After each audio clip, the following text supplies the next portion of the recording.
Hello students, today we will learn about keywords definition of chapter 7 conservation of plants and animals class 8 CBSE और NCERT science. Students आज हम chapter 7 के important words यानी कि keywords के definitions को समझेंगे और उन्हें लर्न करेंगे।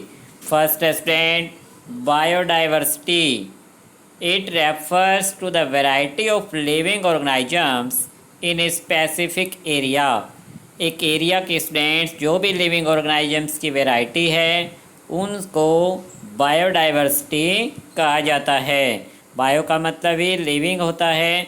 सो लिविंग ऑर्गेनाइजम्स की जो वैरायटी है जो एक स्पेसिफिक एरिया में पाई जाती है, इस टर्म्स को बायोडाइवर्सिटी कहा जाता है।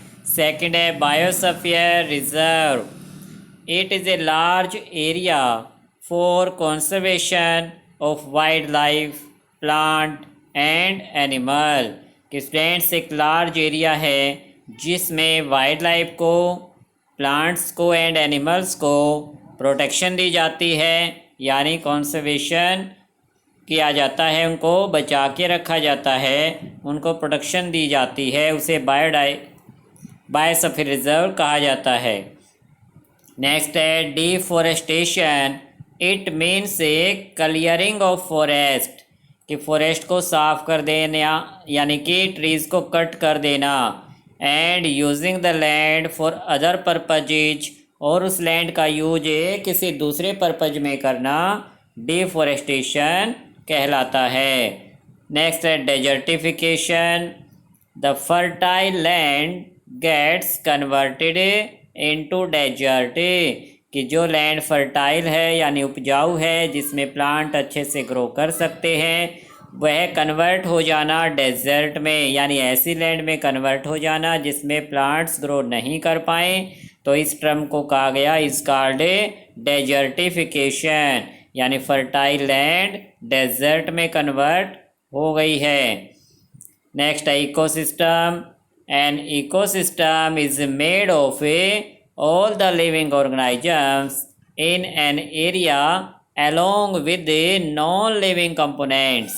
कि किसी एरिया के students living organism plus non living components सभी मिलाकर इकोसिस्टम कहलाते हैं। Endangered species, the species which are facing the danger of extinction.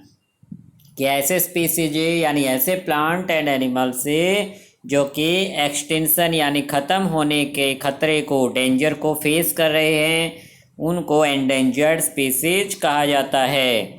Next है endemic species. These species are found in a particular area. कि एक particular area में पाए जाने वाली जो स्पीसीज हैं उनको एंडेमिक स्पीसीज कहा जाता है। Next extinct. It means the disappearance of the species from the earth.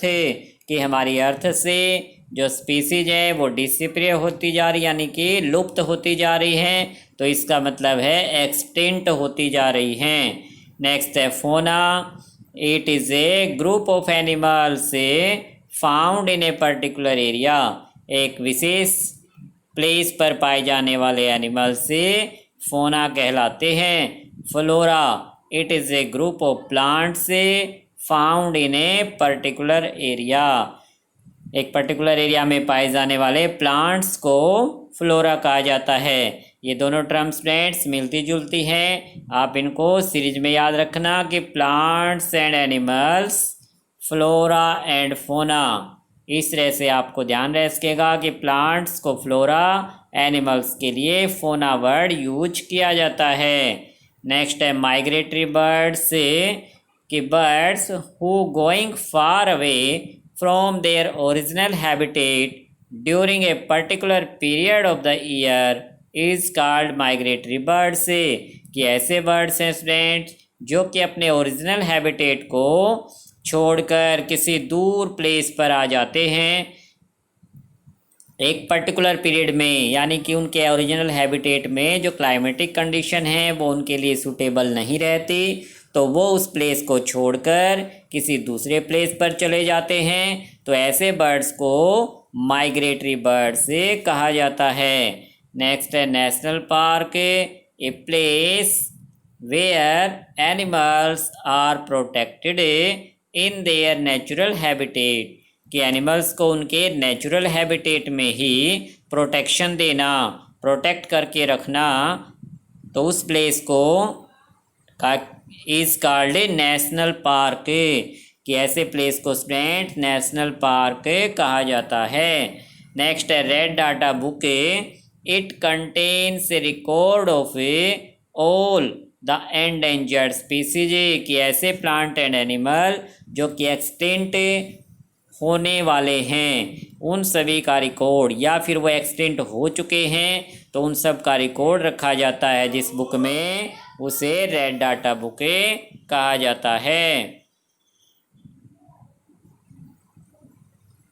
Next student, reforestation, it means a restocking of destroyed forest by planting new trees, कि रिफॉरेस्टेशन का मतलब है रिस्टॉकिंग ऑफ डिस्ट्रॉयड फॉरेस्ट, जो forest destroy हो चुके हैं, ख़त्म हो चुके हैं, उसको रिस्टॉकिंग करना यानी वापस से ग्रो करना। By planting new trees plant करके यानी लगाकर, तो इसका मीनिंग है रिफॉरेस्टेशन। लास्ट है century, those places where capturing और killing of any animal is strictly prohibited, जहाँ पर ऐसे प्लेसेस स्टैंड जहाँ पर किसी भी एनिमल को किल करना या कैप्चर करना, पकड़ना स्ट्रिक्टली यानी कि सख्त प्रोहिबिटेड यानी पाबंदी होती है, तो ऐसे प्लेसेज सेंचुरी कहलाते हैं, जैसे वाइल्ड लाइफ सेंचुरी होती है। सो स्टूडेंट्स, ये थे इस चैप्टर के इम्पोर्टेंट कीवर्ड्स। इनकी डेफिनेशन को आपने अपनी फेयर नोटबुक में नोट करना है और इनको लर्न करके घर पर ज़रूर सुनाना है। Okay student, thank you.